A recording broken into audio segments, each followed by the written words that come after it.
absolutely love this month, this Valentine's month, because we get to consciously, the whole planet is thinking about love. And love is available all the time. It's always available. But this is a month where we focus on it. And I love that. It's one of my, we talk about our spiritual principles and our highest values and all of that, and love is one of those. It's just the highest value. So thank you so much. Good morning and welcome. Thank you all for coming out. Missed your faces last week, and so thank you for being here this week. We love it. We've already talked about what we do here. It's really just about loving one another, adhering to the principles we believe in, which is to love each other, to love one another, to understand what we value, what we hold dear, and show up as that in all that we do. And it's really kind of like a roadmap for your life. When you think about what you value and show up as those values in everything, then you're living your life to the fullest. You're living your life to the fullest when you do that. And what we know for sure is that God is all, everything that we need, and that we are the divine. God is within us. We call on that. We remember that. Remember that about us, and remember that about everyone we're around. So we're always, when we remember that and we know that God is, and that we all are, then we know love is here. And the highest and best is available to us always. Whether others know it or not doesn't matter. You know. You're the only one that needs to know. And you show up as what you know to be true. Everything else will work out just fine. We talked about before, my previous talk was living in divine possibility. And that is about really just letting go of the how. Because we're human and we live from a logical mind. When we think about things we want to do, the first question we want to ask is, how's that going to happen? How's that going to work out? We don't know. And the truth is, the how is not ours to know. It's not ours to do. What ours is to do is to claim what is it that you want. And that's hard enough. It really is hard enough because there's so many things in this world that we could possibly do that we think we want. And so actually putting a name to it and saying, this is what I want in my life. This is what I want. I want to live better than I've been doing. I want to know that I love myself. I want to love myself as if I'm worthy, because I am. And so whatever those things are, we want to put words to it and claim it. And when we do, then the how comes. So we don't allow the how is this going to happen to get in the way of claiming our highest and best life all the time, every day. And I'll tell a story, possibly. It depends on where I end up going as to what story I tell.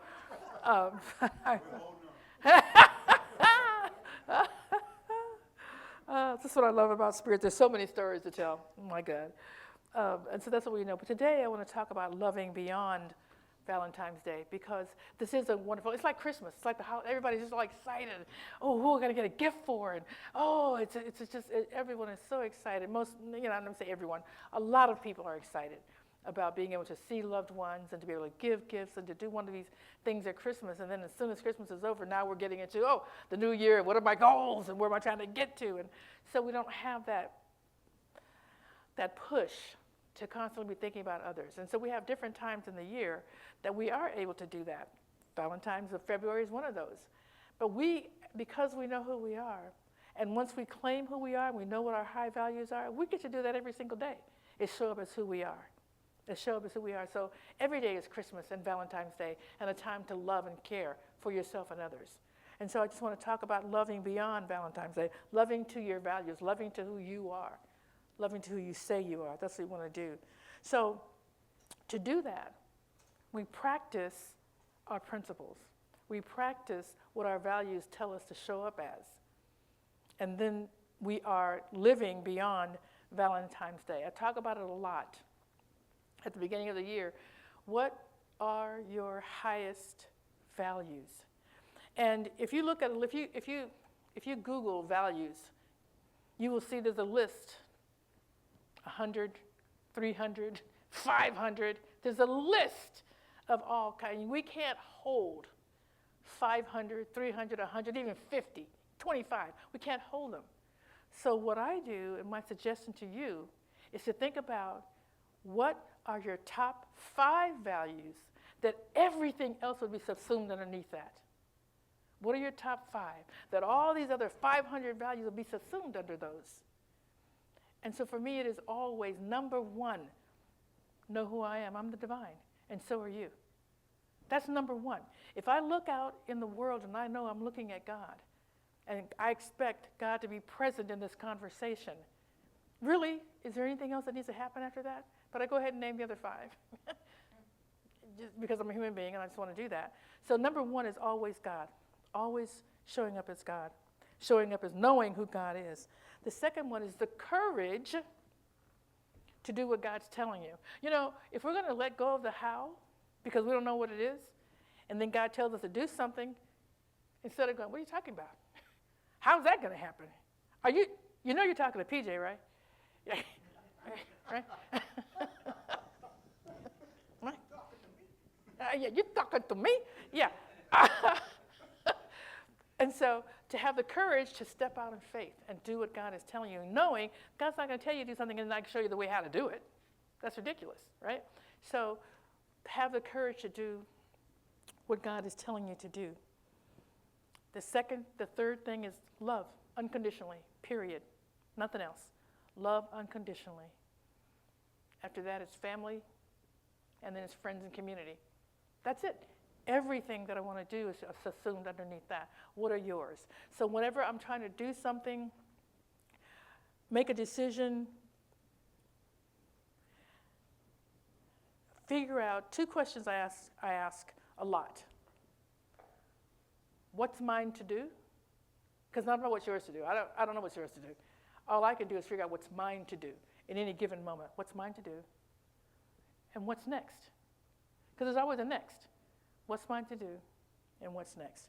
So I'm going to tell a story that I'm going to tell the story I was fumbling around with earlier. The reason why I was doing that, because I did tell it in our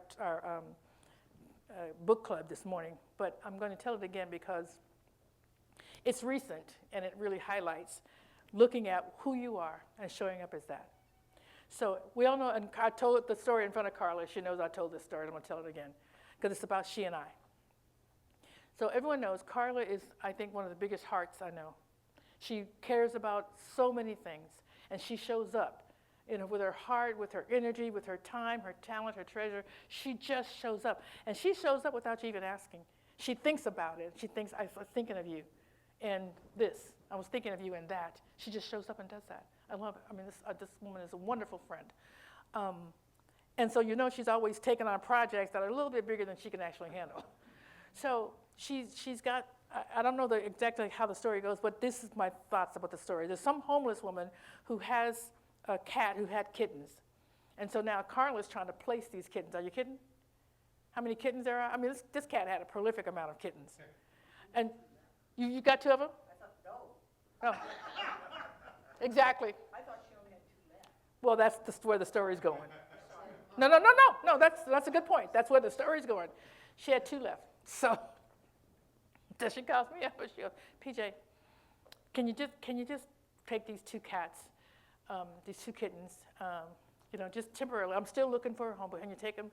I take 2 cats. Now, you all know, I just talked about this. I have 2 cats. I just got 2 kittens. So in my mind, 2 cats means that you love cats.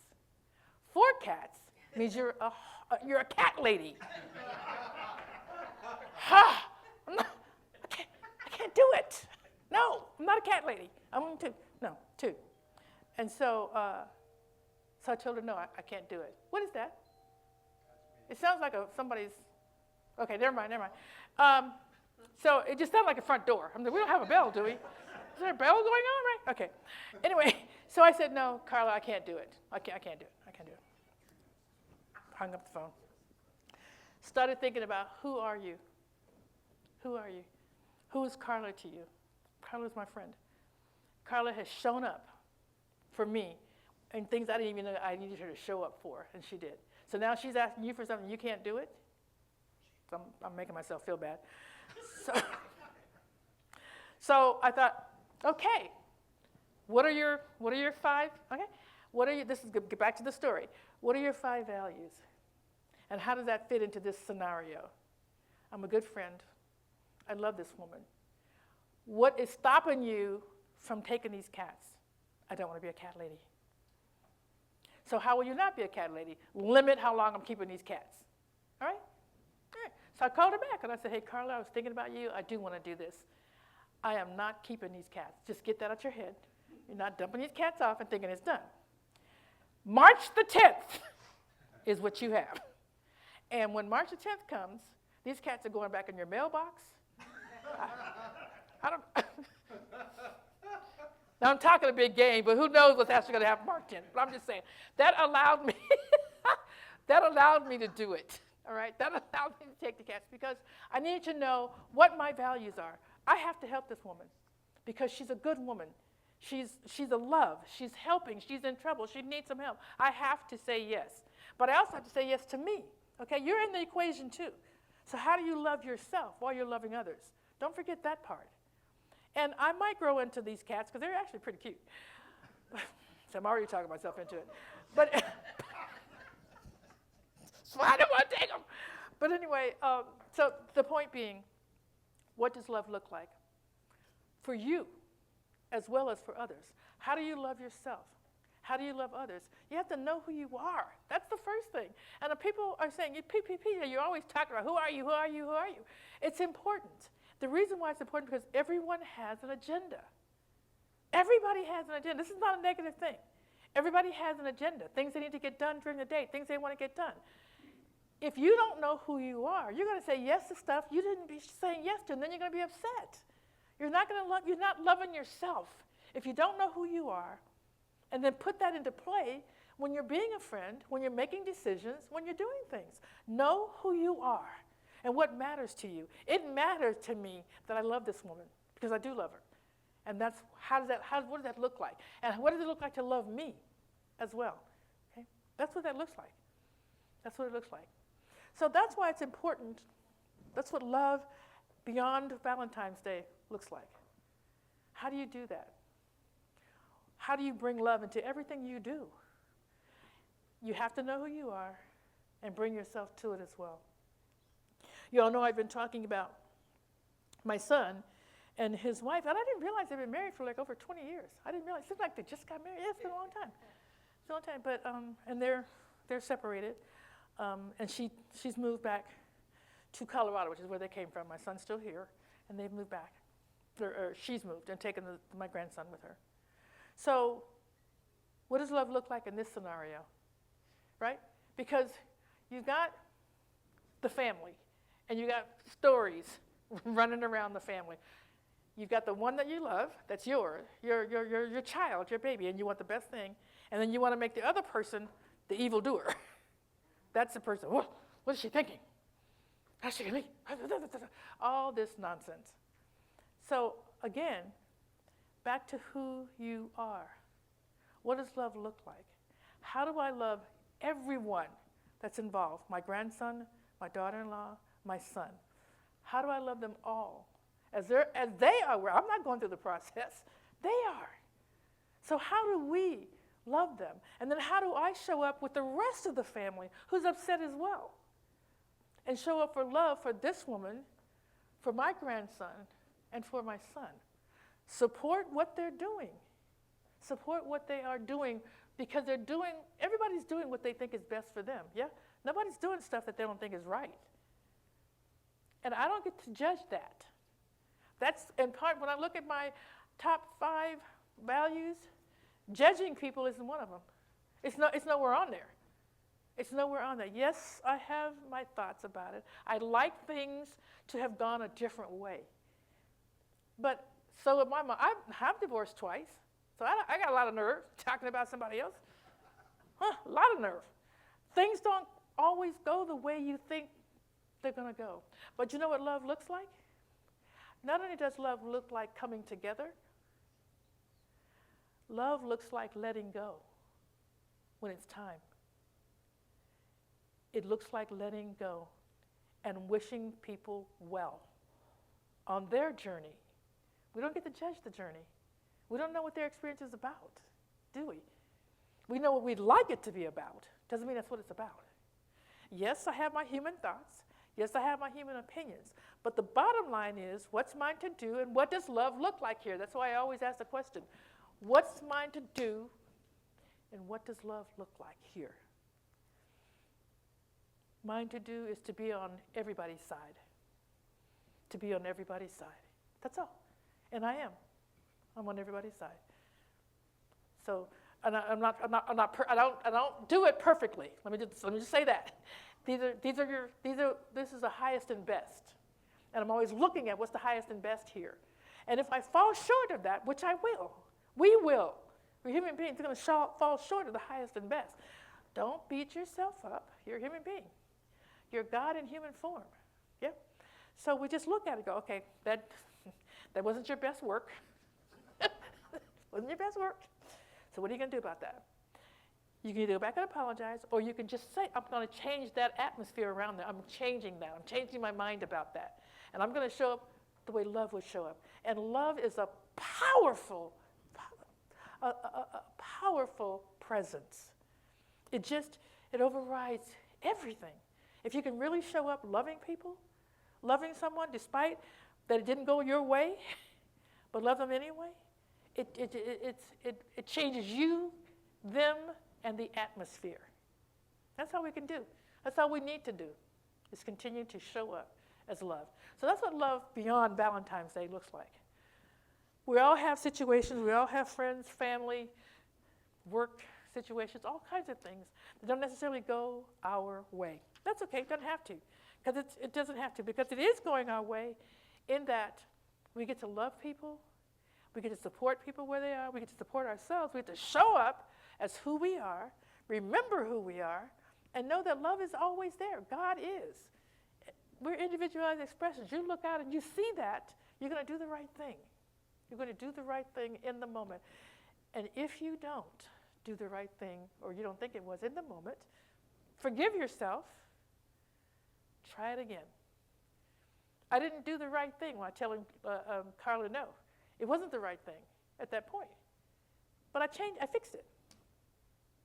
Probably hurt her feelings when I said no. I can't do anything about that. I hurt her feelings because I was thinking about me and not us. So you can fix it the best you can and show up as love. What's mine to do? What does love look like? These are powerful questions. What's mine to do? What does love look like? That's all. That's all you got to do. What does it look like? So love as a spiritual principle. Again, know what matters to you and show up as that. I don't need to keep going on about that because that's the bottom line. So let me just give you a final thought from Kim McMillan, who wrote, "When I loved myself enough." Here's a quote from her book. "When I loved myself enough, I began leaving whatever wasn't healthy. And this meant people, jobs, my own beliefs and habits, anything that kept me small." That's what we're doing, letting go of anything that leaves us small. My judgment called it disloyal. But what I know now is that's what love looks like. That's what love looks like. And so it is.